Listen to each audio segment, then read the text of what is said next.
And then again, if you'd like, just opening the eyes and doing a little bit more looking around. And the second time, you might notice things you didn't notice the first time. So just again, allowing the eyes to just rest for a little while on different objects in the space around you. Just taking it in.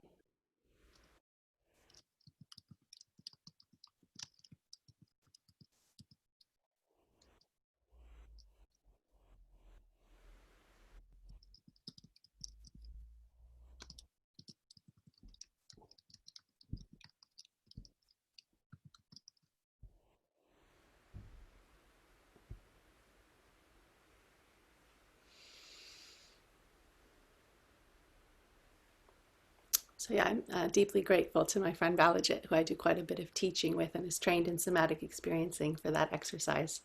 I use it now every time I'm about to teach, and it just helps, really, really helps me to just feel more present without having to tell myself to feel more present. Like, come on, Singhashri, get present. It just sort of happens. It helps to make that happen, looking around a bit.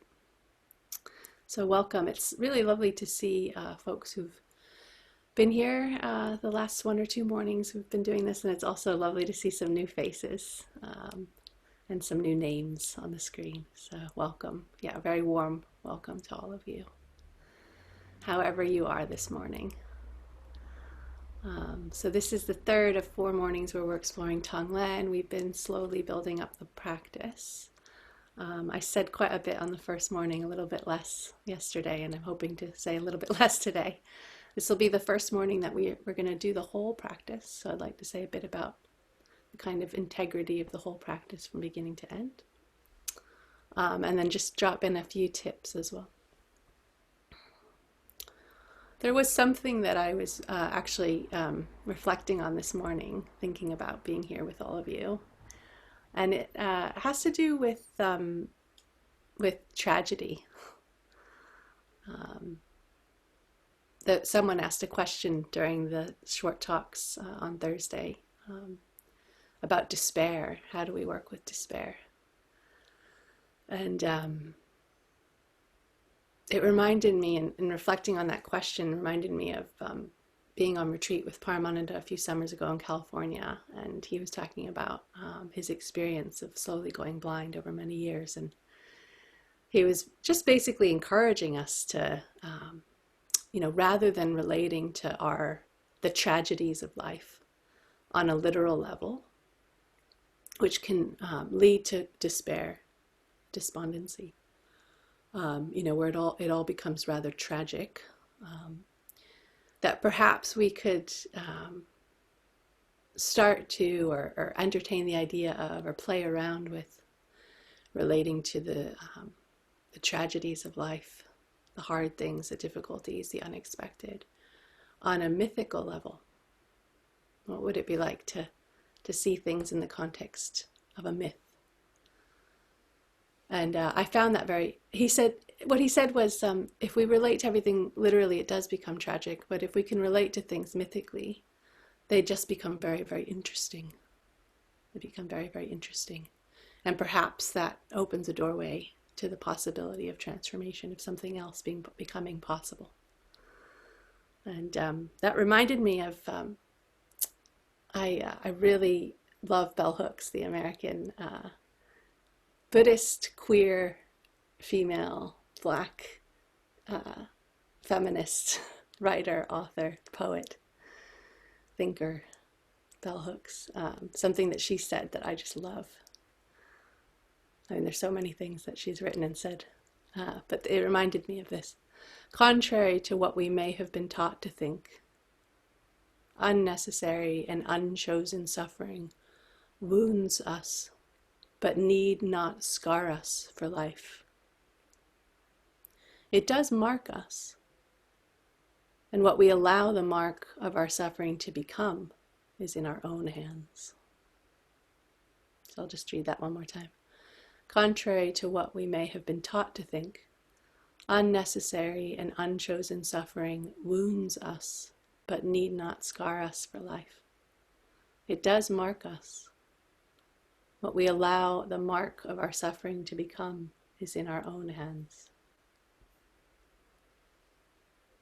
I find that just so encouraging, that we can, given the right conditions, we can, adversity can lead to growth, to depth, to authenticity, to connection, to change, to transformation.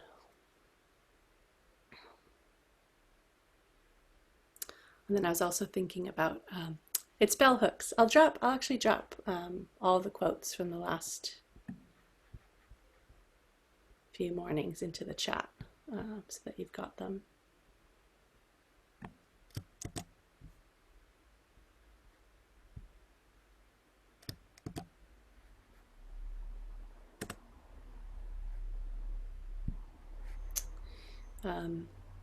And then, also Arundhati Roy saying at the beginning of the pandemic, and this was before the murder of George Floyd, so this was actually something she was saying, and a lot of activists in the States that I've been listening deeply to, saying, we don't, do we really want to go back to normal?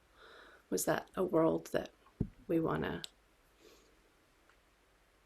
sort of comfortably rest back into after the pandemic, where so many people weren't living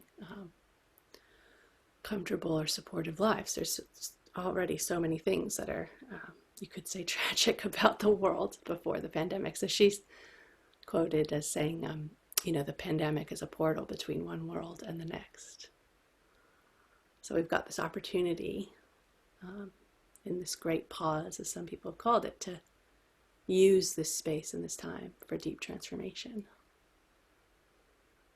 deep reflection, contemplation, meditation, and transformation.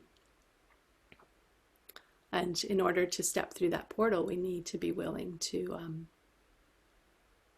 let go of old ways, old habits. We don't want to bring all that baggage with us into the new world. So that's what was with me this morning. And then in terms of the practice, in the first stage, as we've been doing every morning, flashing into open awareness, resting back, dwelling in that space, allowing it to resource and nourish us, our true nature, this boundless, deeply sensitive and receptive, clear, luminous, open space of awareness, like the clear blue sky. As the context, the loving, warm context in which we do the practice. And even saying we do the practice isn't quite right. In which the practice unfolds, you could say. And then beginning to connect with the breath, if that feels good to you, or just connecting with that sense of boundarylessness between ourselves and that space, the porousness, and allowing for first our own suffering, acknowledging it, opening to it, being with it, and taking it in, and then as we breathe out, or as we rest back in that undulation, after taking in, there's the release. So as our own suffering becomes apparent within this open space of awareness, it's allowed to dissolve. And within that moment of acknowledgement, there's relief, even with the most painful experiences.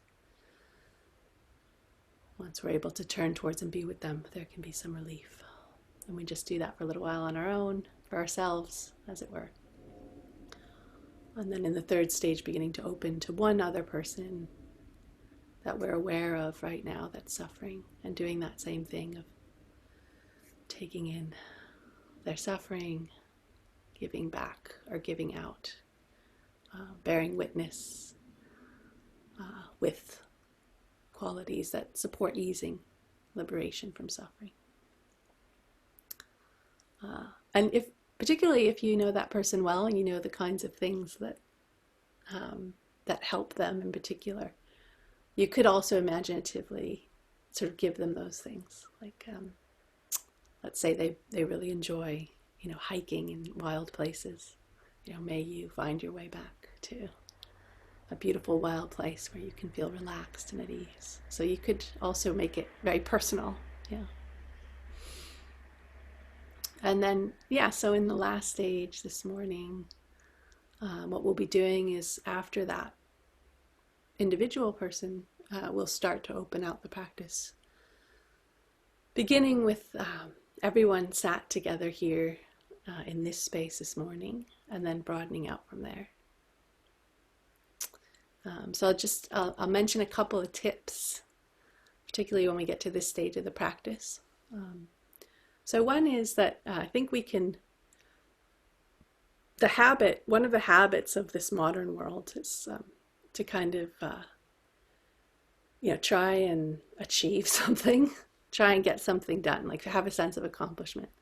So I just want to encourage you, if you notice that there's anything like that coming up, to just let that go. So in a way that this practice is happening in a timeless space. It's another beautiful thing about this practice is that it's a bit like a fractal, or like a small version of what's happening over the course of our entire practice, the transformation of suffering. So with each breath, or with each moment of acknowledging suffering, there's the potential. It's like a facet of the larger project of waking up completely from the illusion of suffering, you could say, from samsara. So just notice, it could just be that with each breath, with each moment, it's just a little bit, just letting it in a little bit. We don't have to let it all in at once. That could be quite overwhelming, actually, and quite forced. So it's incremental and yet not incremental at the same time. Yeah, it's got a paradox to it in that way. And then the other thing just to say is, sometimes we think we have to be really comprehensive in the last stage. Like, we've got to get around to everyone. Don't want to leave anyone out. And again, you could just maybe connect with the fact that each one of us could be a stand-in for all of us. So it could just be that in that last stage, it's more general. You're just generally connecting with the suffering of the world.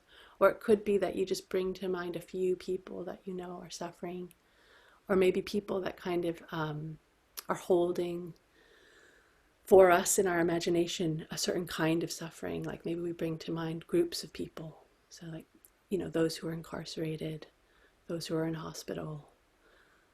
So just do what works for you. I encourage you to play around in the practice and not worry so much about getting around to everyone, but trusting that the intention is there, and that when we have that wish for one, we have that wish for all. That's a view that's kind of more aligned with reality, isn't it? Because we are intimately and ultimately totally connected. So when one of us becomes liberated, we all become liberated, and the flip is true as well. I'm not liberated until all are liberated, and all aren't liberated until I am liberated. So that's the insight aspect of the practice. Okay, I'm going to stop talking now. At the end, I'll end a little bit before 9 o'clock so we can have some questions. So do feel free to stick around if you have any questions.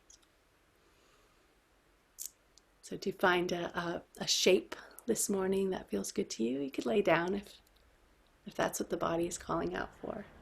And then when you feel ready, closing the eyes.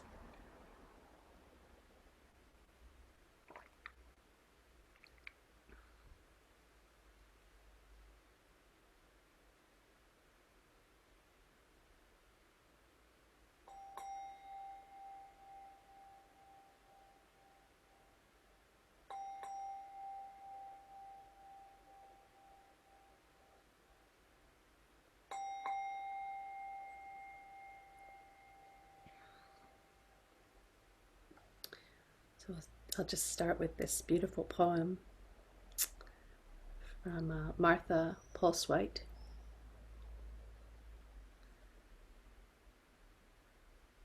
Do not try to save the whole world or do anything grandiose.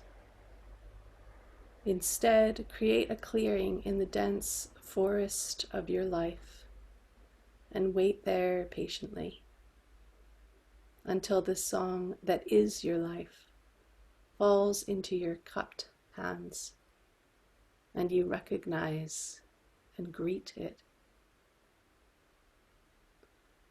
Only then will you know how to give yourself to this world, so worthy of rescue.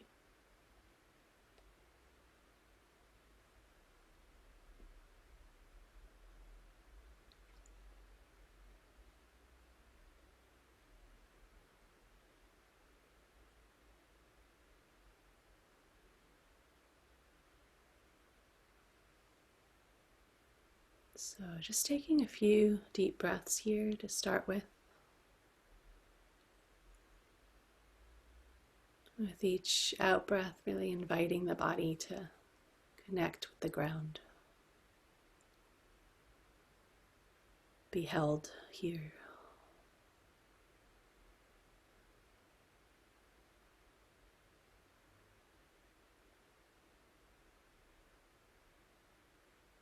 And with each in-breath, noticing how the body naturally expands into space, the space all around you.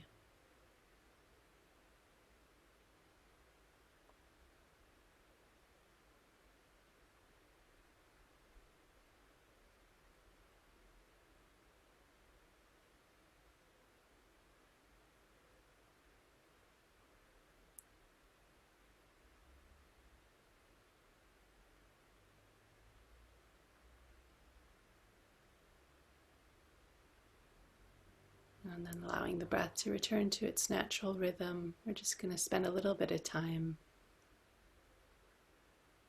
connecting with the ground through the direct sensations wherever the body is in touch with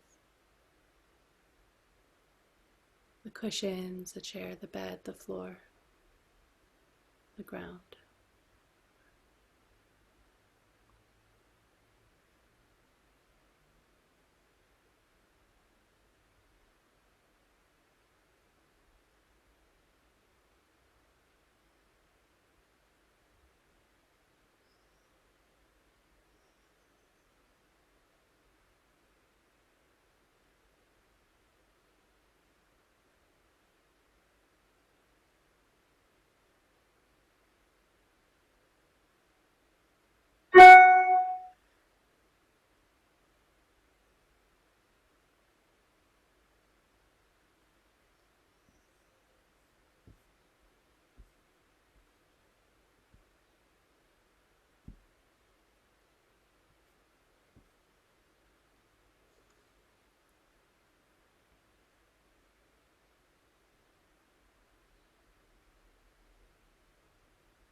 Through these sensations, we can also begin to open to any qualities in the ground that can support us in the practice.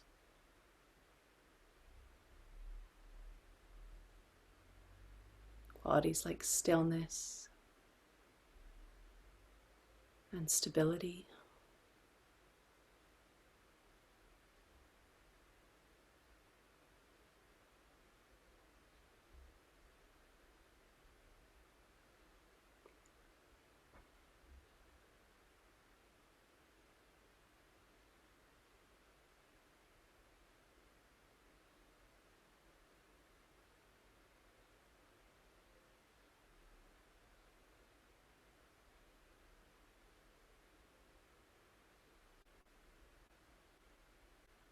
Opening to these qualities and inviting them into the body through those points of contact.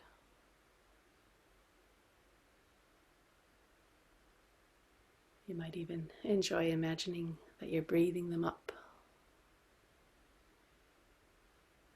from the ground into the body, heart, mind.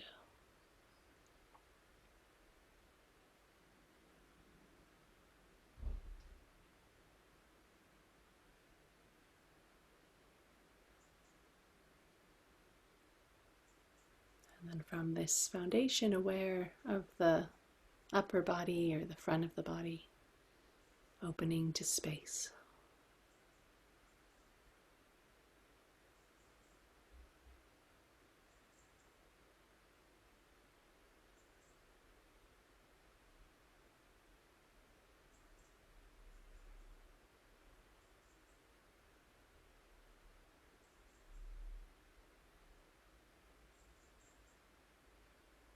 Inviting all the pores of the skin to be completely open and receptive to the space all around us.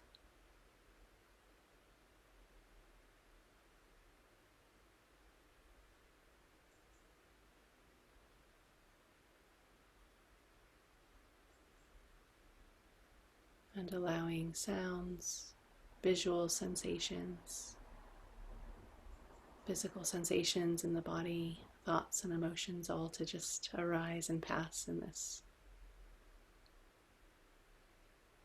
open, clear space of awareness.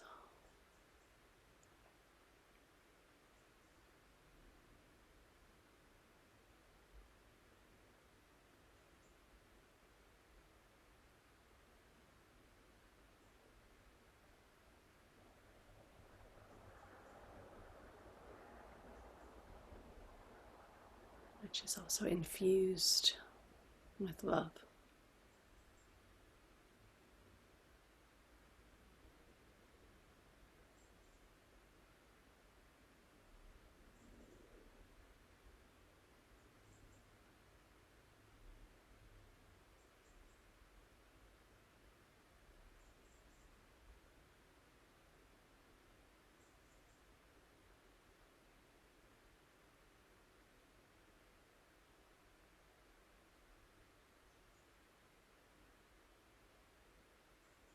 And if it helps, you could imagine you're sat in a bright blue, clear sky.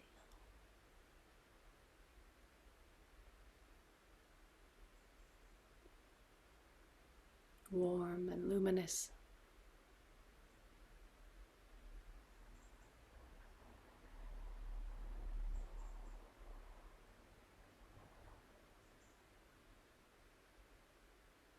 Feeling free to also invite any energies or beings into this space to support you in the practice. Could be a Buddha or a Bodhisattva or an ancestor, an animal, a mentor.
Allowing the qualities of this completely open, loving space of awareness to also permeate the body.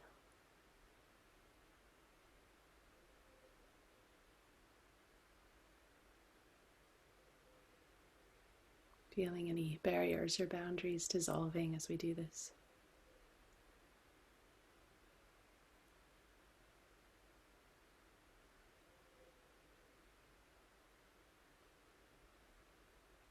Allowing in openness, clarity, sensitivity, warmth, any other qualities that you're in touch with just now.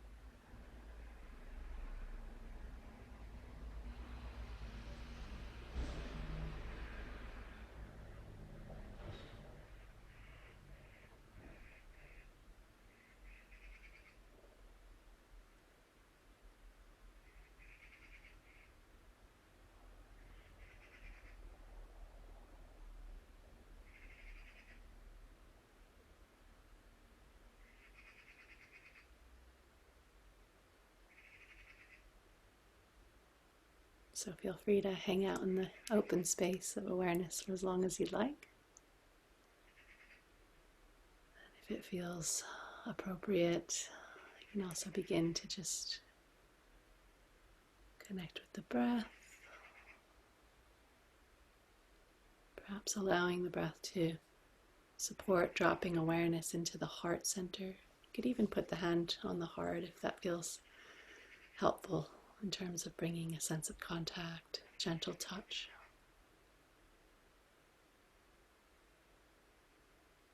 Dwelling for a few moments in whatever sensations are here, and whatever thoughts, emotions, images, memories arise as we connect with the heart.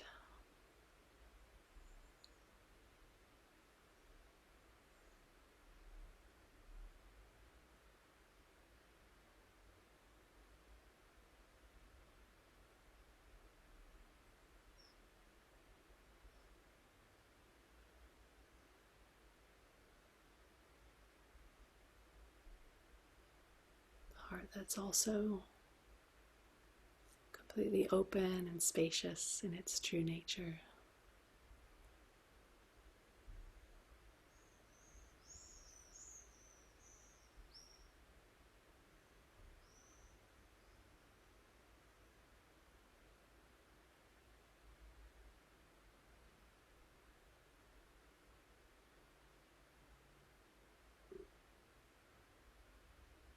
Allowing, receptive to our own suffering.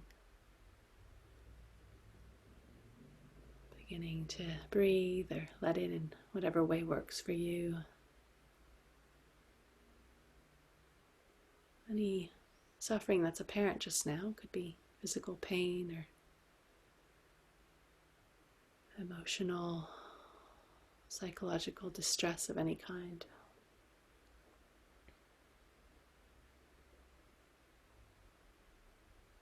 If there's a sense of contraction or holding in the body, you might find it useful to imagine you're breathing into that space. Acknowledging it, opening to it, bearing witness and taking it in. And as we breathe out,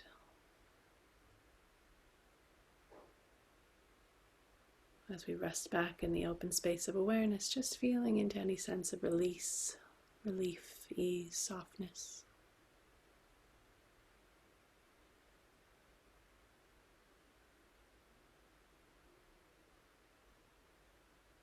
Dissolving any resistance as we do this.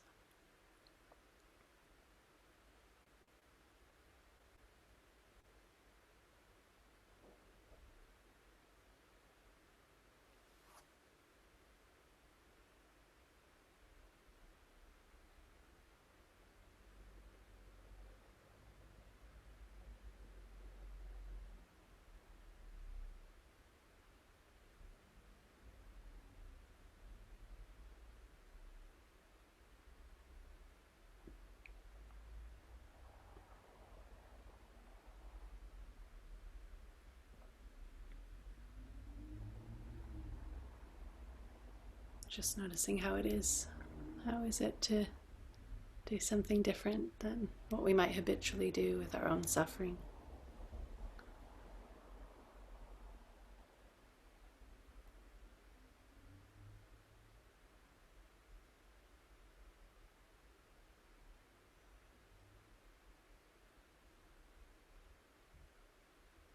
Beginning to relate to it differently.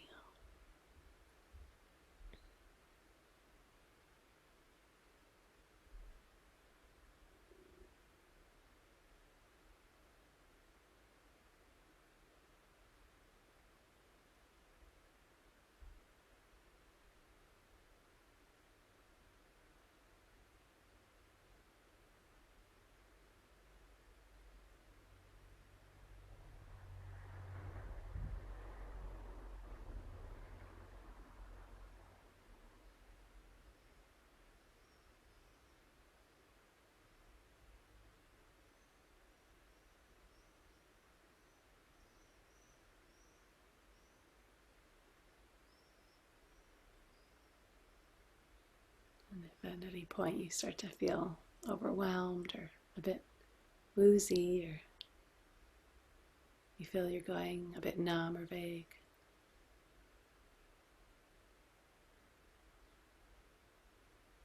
there's resources in the practice that we can call on. So the ground, a place we can return to again and again.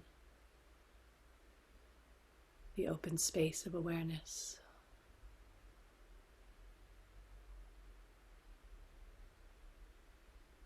The energies or beings that we've invited into the space with us. And the breath.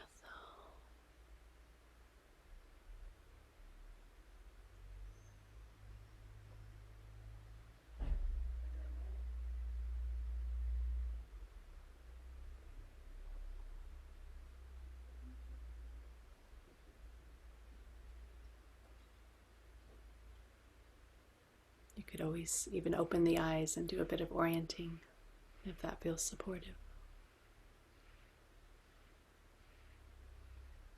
And then come back, start again.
So you can stay here, just keep working with your own suffering, discomfort, unpleasantness, whatever's here.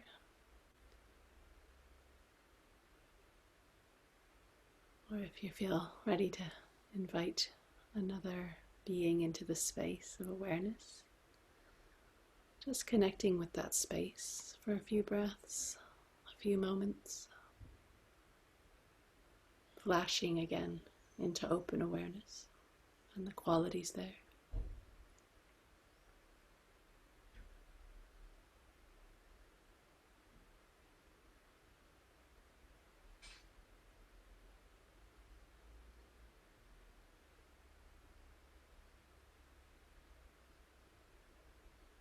And then in your own time, your own way, bringing to mind someone who you know is suffering just now in some way.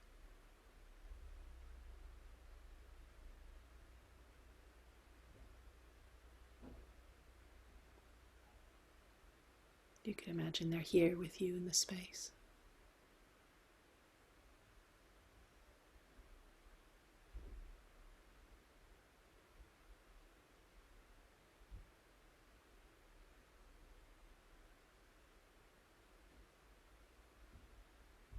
Perhaps just noticing for a moment what it's like to bring this person to mind.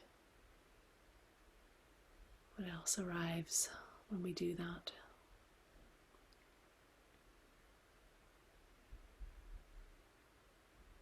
And then beginning to connect specifically with their suffering.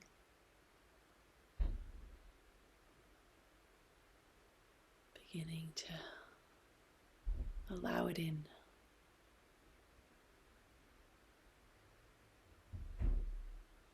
And on the out breath, giving them all of what they need and want to feel ease and release, freedom from whatever afflicts them.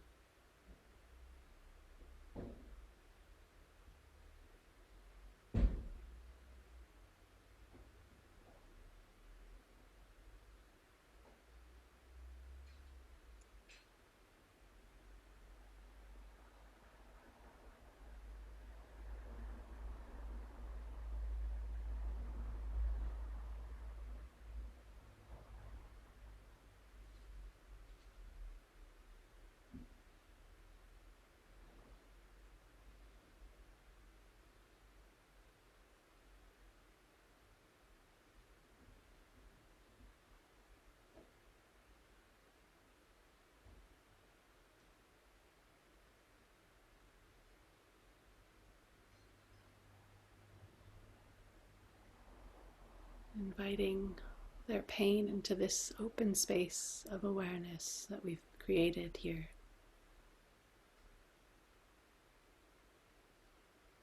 And allowing it to dissolve.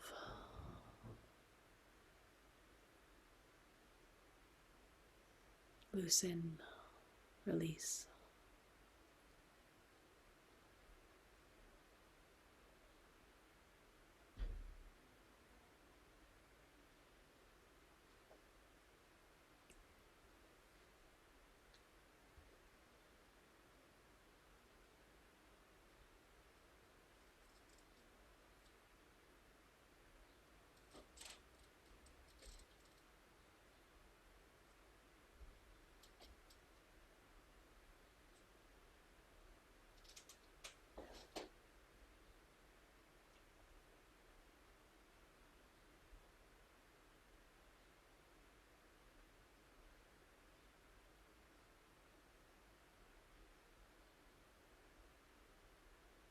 And again, the invitation here is to just notice what happens when we work in this way.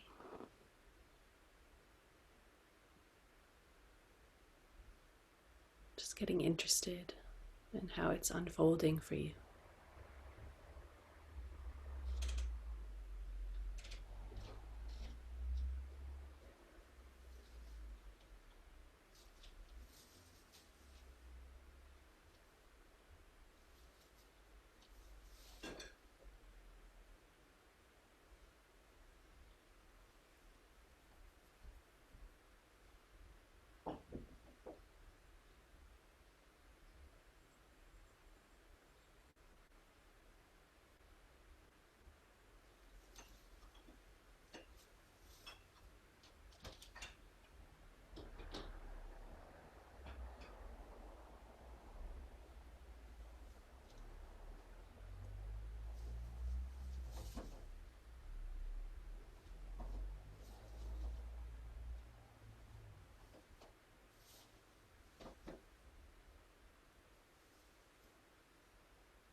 And if it all starts to feel a bit complicated,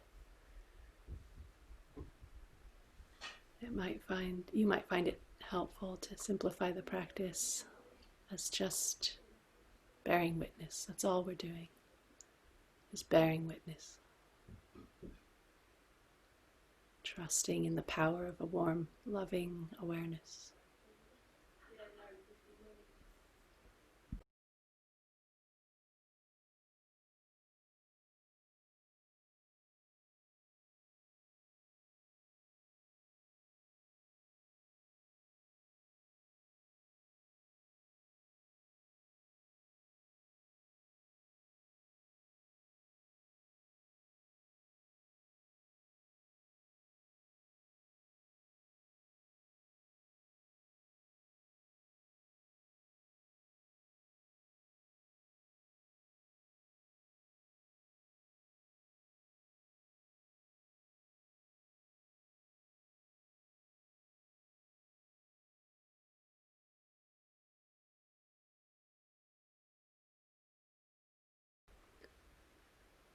So whatever's happening, just taking a few deeper breaths here. You could do a little wiggle just to kind of bring energy and shake anything up that's gotten rigid or hard.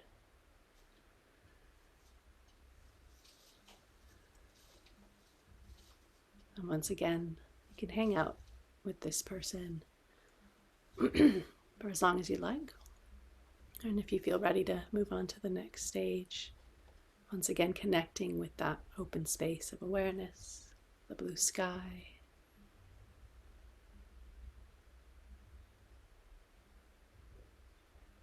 The qualities there that are supporting us in the practice, holding us here.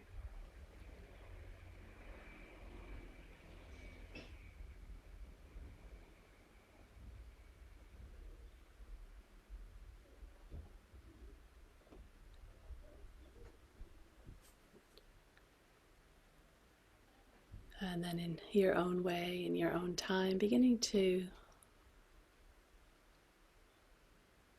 imaginatively connect with all of those that are sat here together in the magical space of Zoom, sitting on our own little patch of the planet, doing this practice together.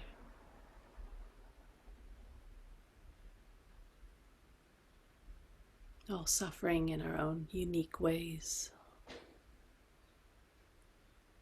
and yet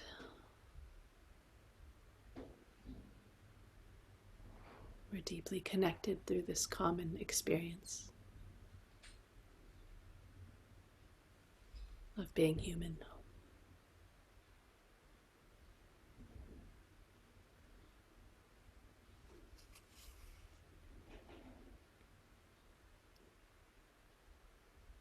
And just taking that in, taking in one another's pain, and then breathing out a wish, a deep heart wish for ease, softening, release, liberation, an end to suffering.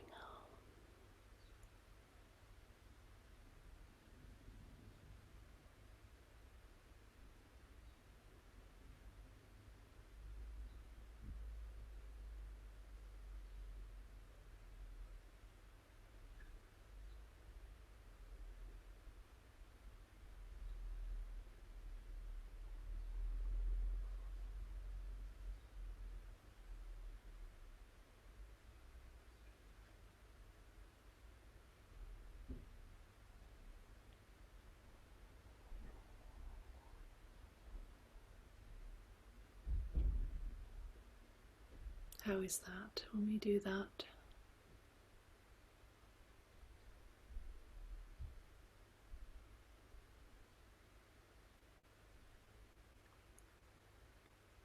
When we bear witness to each other without judgment, just awareness and love.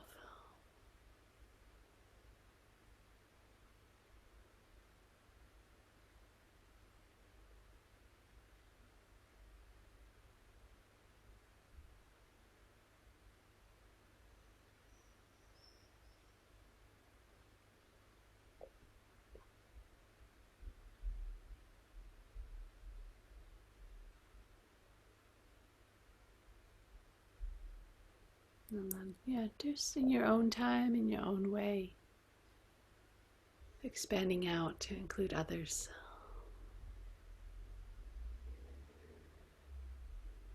Other people in your life who are suffering just now, perhaps in ways unknown to us.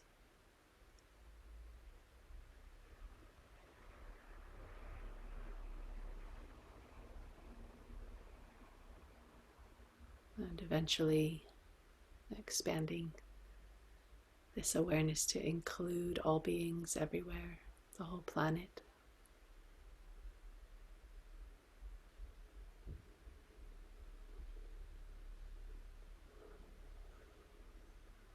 Breathing in the truth of suffering, breathing out, emanating out. You might enjoy imagining light here, like a golden or a rainbow light, going out to the whole world.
Just letting go of any effort there's right now, any tension that might have built up in the practice.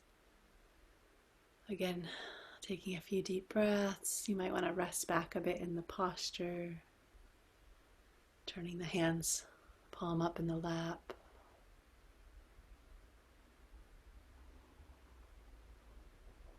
Just sitting for a few moments, absorbing the benefits of the practice.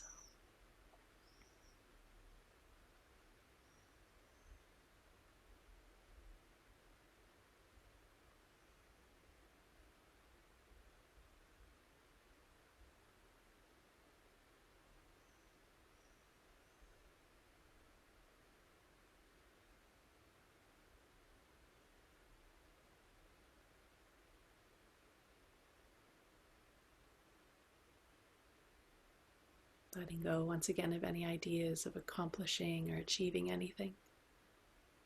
Just trusting in your intention.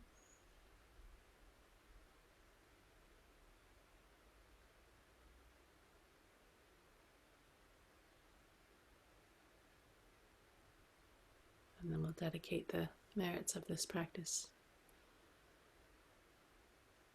to any individual or group of individuals that are suffering just now, bringing to mind for yourself who you'd like to dedicate the practice to.